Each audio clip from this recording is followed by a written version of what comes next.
Hello, this is Mr. Signorelli. Thank you for taking time to look at my ebook. If you're missing school, our class, or even my Spongebob impression, this is for you. I present to you Who Bob, What Pants. Good morning, Gary, sang Spongebob. Isn't life great? He asked, picking up Gary and hugging him a little too tightly. Gary let out a loud growl. Later on his way out, SpongeBob bumped right into his best friend Patrick. Oh, hey, Patrick. How goes it? SpongeBob asked. Great until you showed up, muttered Patrick. That was a cake for my mom's birthday, he continued, pointing to his chocolate-covered belly. Thanks a lot. Now please just go away. SpongeBob frowned and walked away. Next, he visited his good friend Squidward, but Squidward just slammed the door in SpongeBob's face. SpongeBob felt even worse than he had before. There was only one hope left, the Krusty Krab. But as he entered the kitchen, SpongeBob slid across the floor, and knocked Mr. Krabs and his crisp dollar bills right into the fryer.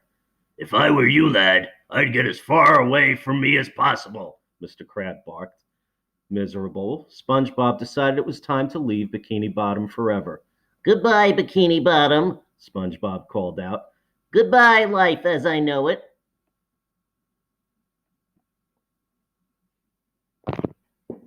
After miles of walking, SpongeBob found himself in an unfamiliar place. There were new sounds and scary creatures. It was dark, and suddenly SpongeBob heard a loud noise. Afraid, he ran away as fast as he could. As he ran, SpongeBob tripped on a rock and tumbled down a tall cliff, bumping his head hard on the way down. Meanwhile, back in Bikini Bottom, Patrick was knocking on SpongeBob's door when Sandy appeared. Patrick, where's SpongeBob? She asked. I don't know. I've been knocking on his door for 3 hours. Worried, she gave the door a quick karate chop. Boom! The door came crashing down. Inside, an oversized Gary let out a meow. Oh boy, cried Sandy. Gary said SpongeBob left a note.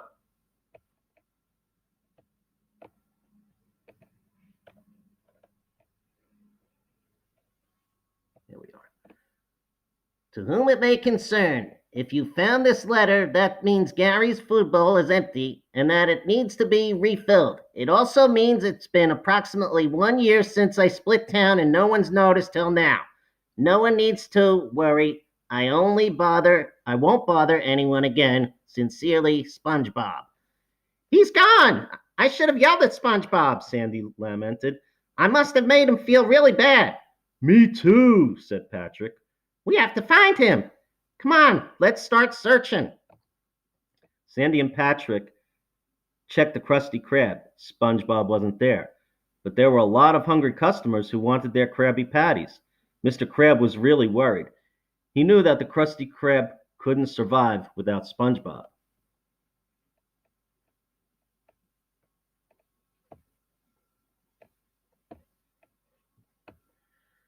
I'm nothing without my number one fry cook, said Mr. Krabs. Squidward, I'm ordering you to find him. If you don't, you'll be out of a job forever. If you do find him, this jewel-encrusted egg will be yours to keep. A jewel-encrusted egg? Asked Squidward, looking longingly in the egg. My collection will finally be complete. I'm on my way, sir.